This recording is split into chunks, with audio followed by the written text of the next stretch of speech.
সাতচল্লিশতম বিসিএস এর লিখিত পরীক্ষা পেছানোর দাবিতে সড়ক রেলপথ অবরোধ, দাবি আদায়ে রাজধানী সহ দেশের বিভিন্ন স্থানে বিক্ষোভ।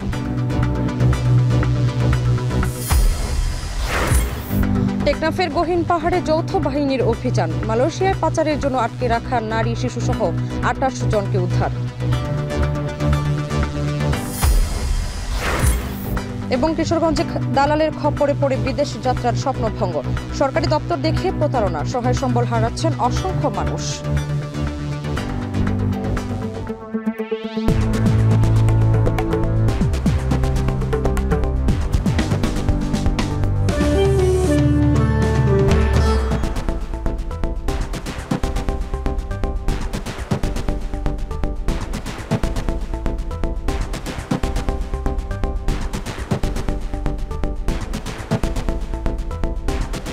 স্বাগত এখন জনপদে। পুরো আয়োজনে আপনাদের সঙ্গে আছি আমি শামিমা শাম্মী।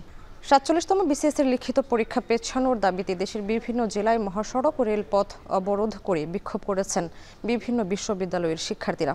দুপুর ১২টা থেকে বিশ্ববিদ্যালয়ের প্রধান ফটকের সামনে ঢাকা আরিচা মহাসড়ক অবরোধ করে জাহাঙ্গীরনগর বিশ্ববিদ্যালয়ের শিক্ষার্থীরা। এ সময় ৪৭তম বিসিএস এর লিখিত পরীক্ষা পেছানোর দাবিতে বিক্ষোভ করেন তারা। একই দাবিতে রাজশাহী ঢাকা মহাসড়ক অবরোধ করে বিক্ষোভ করেছে রাজশাহী বিশ্ববিদ্যালয়ের শিক্ষার্থীরা।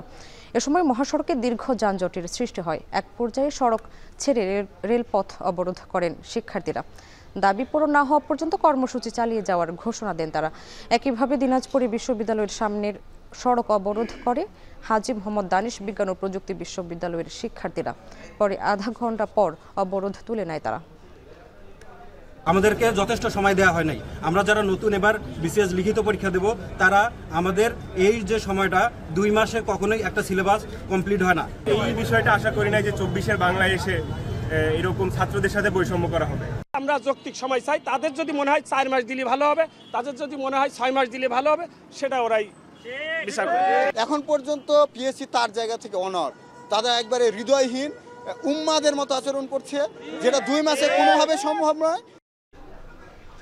সাভারে ও ঢাকা আরিচা মহাসড়ক অবরোধ করে বিক্ষোভ করছেন জাহাঙ্গীরনগর বিশ্ববিদ্যালয়ের শিক্ষার্থীরা। এ বিষয়ে আরও জানাতে সেখান থেকে যুক্ত হচ্ছেন সহকর্মী হুমায়ুন কবির।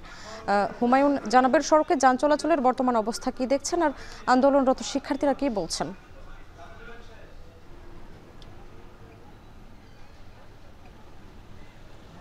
সামনে ৪৭তম বিসিএস পরীক্ষার সময়সূচি পেছানোর দাবিতে কিন্তু টানা তৃতীয় দিনের মতো জাহাঙ্গীরনগর বিশ্ববিদ্যালয়ের শিক্ষার্থীরা তার প্রধান ফটকের সামনে ঢাকা আরিচা মহাসড়ক অবরোধ করে কিন্তু তারা বিক্ষোভ কর্মসূচি চালিয়ে যাচ্ছেন এবং ফলে কিন্তু ঢাকামুখী লেন এবং আরিচামুখী লেনে দীর্ঘ যানজটের সৃষ্টি হয়েছে। জনভোগান্তি কিন্তু অনেকটা চরমে পৌঁছেছে এমনটি বলা যায়। তবে কিছুক্ষণ আগে তারা একটি প্রতিক্রিয়া জানিয়েছেন এখানকার যে জাহাঙ্গীরনগর বিশ্ববিদ্যালয়ের যারা বিসিএস পরীক্ষার রয়েছেন, যারা আন্দোলনকারী রয়েছেন, তারা জানিয়েছেন যে শাহবাগে তাদের যেই একাধিক শিক্ষার্থীর উপর যে পুলিশ হামলা করেছে, পুলিশের সাথে ধাওয়া পাল্টা দেওয়ার ঘটনায় একাধিক শিক্ষার্থী আহত হয়েছে, সেটিতে তারা আসলে ক্ষুব্ধ প্রতিক্রিয়া ব্যক্ত করেছেন। তারা জরুরি মিটিংয়ে বসছেন জাহাঙ্গীরনগর বিশ্ববিদ্যালয়ের ভেতরে। তারা কিছুক্ষণের মধ্যেই জানাবেন যে তারা আসলে কি ধরনের সিদ্ধান্ত নেবেন। পাশাপাশি শাহবাগেও কিন্তু নেতৃবৃন্দ যারা রয়েছেন আন্দোলনকারী, তারা কিন্তু জরুরি মিটিংয়ে বসেছেন। সে শাহবাগ থেকে কি ধরনের সিদ্ধান্ত আসে সেই সিদ্ধান্তের বাস্তবায়নই তারা ঘটাবেন এমন কথাই কিন্তু তারা বলছেন। যদিও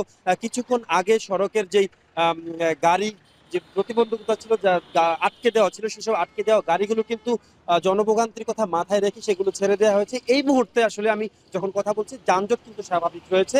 তবে কিছুক্ষণ পর আসলে কি ধরনের সিদ্ধান্ত আসে সেটি দেখার বিষয়। তারা বলছেন যদি তাদের পক্ষে সিদ্ধান্ত না যায়, পিএসসি থেকে তাদের পক্ষে সিদ্ধান্ত না দেওয়া হয়, সেক্ষেত্রে কিন্তু তারা আরো বড়সড় অন্য কোনো কর্মসূচির ডাক দিবেন এমন কথাই কিন্তু তারা বলছেন। এবং তাদের এই আন্দোলনের ফলে আসলে আমি যেমনটি বলছিলাম যে এখানে জনভোগান্তির যে একটা চিত্র, সেটা কিন্তু আমরা দুপুর থেকে লক্ষ্য করেছি। বিশেষ করে স্কুল পড়ুয়া শিক্ষার্থী, নারী, শিশু এবং বয়স্ক যারা রয়েছেন, রোগী যারা রয়েছেন, তাদেরকে কিন্তু চরম ভোগান্তির মধ্যে পড়তে হয়েছিল। তো এই মুহূর্তে আসলে এই মুহূর্তে আসলে সড়কের যান চলাচল যথেষ্ট স্বাভাবিক রয়েছে এবং আমি যেমনটি শুরুতে বলছিলাম তারা আসলে শাহবাগ থেকে কেন্দ্রীয় নেতৃবৃন্দ আসলে কি সিদ্ধান্ত দেবেন সেই সিদ্ধান্তের প্রেক্ষিতে তারা আসলে জানাবেন যে তারা আবার সড়ক অবরোধ করবেন কিনা। এই ছিল জাহাঙ্গীরনগর বিশ্ববিদ্যালয়ের সামনে থেকে আমার কাছে সড়ক অবরোধের সর্বশেষ পরিস্থিতি নিয়ে বিস্তারিত। সাভারে ঢাকা আরিচা মহাসড়ক অবরোধ করে বিক্ষোভ করছেন জাহাঙ্গীরনগর বিশ্ববিদ্যালয়ের 47তম বিসিএস এর লিখিত পরীক্ষার্থীরা। এই বিষয়ে বিস্তারিত জানাচ্ছিলেন হুমায়ুন কবির। কক্সবাজারের টেকনাফের গহীন পাহাড়ি অভিযান চালিয়ে পাচারের উদ্দেশ্যে আটকে রাখা নারী ও শিশুসহ 28 জনকে উদ্ধার করেছে যৌথ বাহিনী। দুপুরে কোস্টগার্ডের মিডিয়া কর্মকর্তা লেফটেন্যান্ট কমান্ডার সিয়ামুল হক এ তথ্য নিশ্চিত করেন। কোস্টগার্ড জানায় সাগর পথে মালয়েশিয়া পাচারের উদ্দেশ্যে বিপুল সংখ্যক ব্যক্তিকে টেকনাফের বাহারছড়ার কচ্ছপিয়া ঘাট সংলগ্ন বিচ এলাকায় আটকে রাখা হয়েছে এমন তথ্য পায় তারা। পরে সোমবার মধ্যরাতে বাহারছড়ার অভিযান চালায় কোস্টগার্ড ও পুলিশ। এ সময় শঙ্কিত অবস্থানরত মোট 28 জনকে উদ্ধার করা হয়। তবে যৌথ বাহিনীর উপস্থিতি টের পেয়ে পালিয়ে যায় পাচারকারীরা।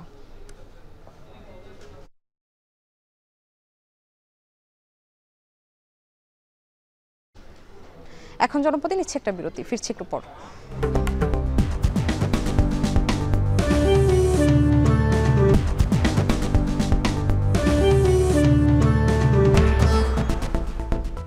বিরতির পর স্বাগত আরেকবার, দেখছেন এখন জনপদে। জাতীয় নির্বাচনের সুষ্ঠু পরিবেশ তৈরি হয়েছে বলে জানিয়েছেন বিএনপি মহাসচিব মির্জা ফখরুল ইসলাম আলমগীর। বিকেলে ঠাকুরগাঁও জেলা আইনজীবী সমিতির সাথে মত বিনিময় সভা শেষে তিনি একথা বলেন। আমরা অত্যন্ত আশাবাদী যে কোনো রকম ঝামেলা ছাড়াই 26 ফেব্রুয়ারির প্রথম দিকে বা মধ্যবর্তী সময়ে নির্বাচন অনুষ্ঠিত হবে। এই বিষয়ে আমরা মোটামুটি অত্যন্ত আশাবাদী। আইনশৃঙ্খলা পরিস্থিতির বিষয়ে আমি মনে করি যে যথেষ্ট উপযোগী আছে, ভালো আছে, কারণ এখন আর এমন কোনো পরিস্থিতি নাই যেখানে আপনার নির্বাচন ব্যাহত হবে। কিশোরগঞ্জে প্রতিনিয়ত বাড়ছে দালালের দৌরাত্ম্য। হাতে ধরিয়ে দেওয়া হচ্ছে জাল ভিসা। কারিগরি প্রশিক্ষণ কেন্দ্রের ট্রেনিং, জনশক্তি দপ্তরের ফিঙ্গারপ্রিন্ট সবকিছু সাজানো নাটক। প্রতারণার এমন জালে জড়িয়ে সহায় সম্বল হারাচ্ছে বিদেশে যাওয়ার স্বপ্নে বিভোর কিশোরগঞ্জের অসংখ্য মানুষ। সংশ্লিষ্ট বিভাগ বলছে ভিসা যাচাই বাছাই তাদের দায়িত্ব নয়, আর এই ফাঁক ফোকরকে কাজে লাগাচ্ছে দালাল চক্র। মশিউর কায়েসের প্রতিবেদন বিস্তারিত। কিশোরগঞ্জের ইটনার লাইনপাশা গ্রামের শরীফ বিদেশে যাওয়ার স্বপ্নে পাসপোর্ট ও টাকা জমা দেন করিমগঞ্জের নিয়ামতপুরের হেলাল উদ্দিন সাদি নামে এক ব্যক্তির কাছে। কুয়েতে যাওয়ার স্বপ্ন দেখিয়ে তাকে ধরিয়ে দেওয়া হয় জাল ভিসা।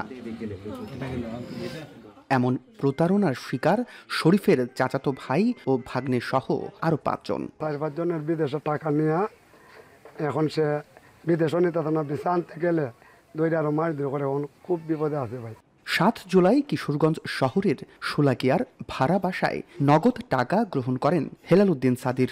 এরপর 5 জনকে নিয়ে কিশোরগঞ্জ কারিগরি প্রশিক্ষণ কেন্দ্রে 3 দিনের ট্রেনিং, জনশক্তি দপ্তরে ফিঙ্গারপ্রিন্ট সবকিছুই ছিল নাটক। টাকা ফেরত চাইতে গেলে অপহরণ ও মারধরের শিকার হন শরীফ। এরপর থেকেই আর খোঁজ মেলেনি হেলাল সাদিরের। জাল ভিসা দিয়া অমুক দিন ডেট দেয়, এই সেই করেছে আমরা নেয়া ডাহা শহর নিয়ে আরো মায়ের দূর করে। কিশোরগঞ্জ কারিগরি প্রশিক্ষণ কেন্দ্রে চলছে বিদেশগামীদের 3 দিনের ওরিয়েন্টেশন ক্লাস। সেখানে 2 শতাধিক প্রশিক্ষণার্থীর বেশিরভাগই দালাল চক্রের কাছে কিছু টাকা দিয়ে সে ট্রেনিং নিচ্ছে। ট্রেনিং শেষ হলে বাকি টাকা পরিশোধ করা হবে, এটাই নিয়ম বানিয়ে দিয়েছে দালালরা। তারা অফিসকে দেখিয়ে বলবে যে এই সার্টিফিকেটটা হলে আপনি বিদেশ চলে যাবেন, সেক্ষেত্রে অ্যাকচুয়ালি সচেতনতার কোনো বিকল্প নেই। এবার একটু ঘুরে আসা যাক জেলা জনশক্তি ও কর্মসংস্থান দপ্তরে। এখানেও ভিসা ছাড়াই ফিঙ্গারপ্রিন্ট করা যায়। দালালরা এটাকে সরকারি প্রক্রিয়া সম্পন্ন হিসাবে দেখিয়ে নকল ভিসা হাতে ধরিয়ে ফাঁদে ফেলছেন মানুষকে। আমরা দেখার দরকার পড়ে না, আমাদেরকে নিষেধ করা হয়েছে, চিঠি আছে যে ভিসা দেখার দরকার নাই, এগুলো শুধু পাসপোর্ট দেখে তোমরা ফিঙ্গার দিয়ে দিবা। বিশেষজ্ঞদের মতে অসচেতনতা, দালাল চক্রের প্রভাব ও ভিসা যাচাই প্রক্রিয়ার দুর্বলতাই বাড়িয়ে দিচ্ছে প্রতারণার ঝুঁকি। মশিউর কায়েস, এখন কিশোরগঞ্জ। এখন জনপদে নিচ্ছে আরেকটা বিরতি, ফিরছি একটু পর।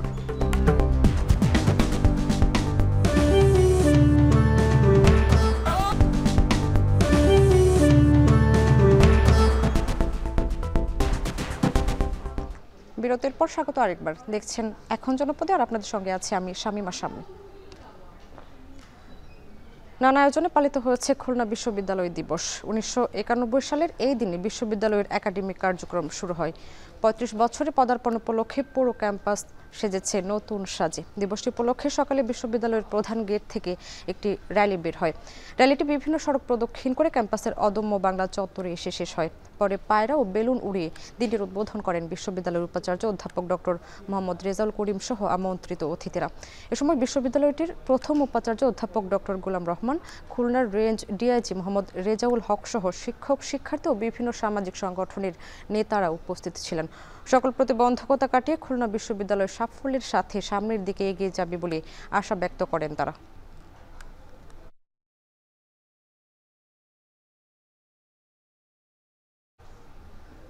শেরপুরে অবৈধভাবে মজুত করা টিসিবির 248 বস্তা চাল জব্দ করা হয়েছে। এ সময় অবৈধ মজুতের দায়ে ডিলারকেও আটক করা হয়। বিকেল 3টায় পৌর শহরের শেখহাটি বাজারে অভিযান চালিয়ে এই চাল জব্দ করা হয়। পুলিশ জানায়, দীর্ঘদিন ধরে শেরপুর পৌর শহরের শেখহাটি বাজারে টিসিবি পণ্য বিক্রি করে আসছিল ডিলার নজরুল ইসলাম। সম্প্রতি গ্রাহকদের চাল না দিয়ে অবৈধভাবে মজুত করার অভিযোগ ওঠে। এমন তথ্যের ভিত্তিতে সেখানে অভিযান চালায় উপজেলা প্রশাসন। এক পর্যায়ে সেখান থেকে 248 বস্তা চাল জব্দ করা হয়। আটক করা হয় ডিলারকে। তার বিরুদ্ধে আইনি ব্যবস্থা নেওয়া হবে বলে জানিয়েছে পুলিশ।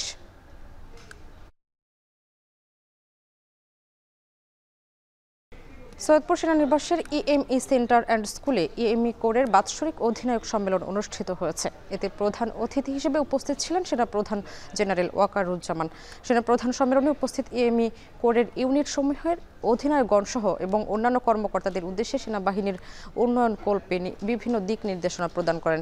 এ সময় তিনি ইএমই কোরের গৌরবোজ্জ্বল ঐতিহ্য এবং দেশের সেবায় ইএমই কোরের অবদানের কথা উল্লেখ করেন। এছাড়া আধুনিক ও যুগোপযোগী প্রশিক্ষণের মাধ্যমে সক্ষমতা অর্জন করে একবিংশ শতাব্দীর চ্যালেঞ্জ মোকাবিলায় প্রস্তুত থাকার জন্য ইএমই কোরের সকল সদস্যবৃন্দের প্রতি আহ্বান জানান সেনাপ্রধান। অনুষ্ঠানে GOC army training and doctrine command EME core এর কর্নেল কমান্ড্যান্ট এবং চেয়ারম্যান REB সহ রংপুর এরিয়ার ঊর্ধ্বতন সামরিক কর্মকর্তারা উপস্থিত ছিলেন।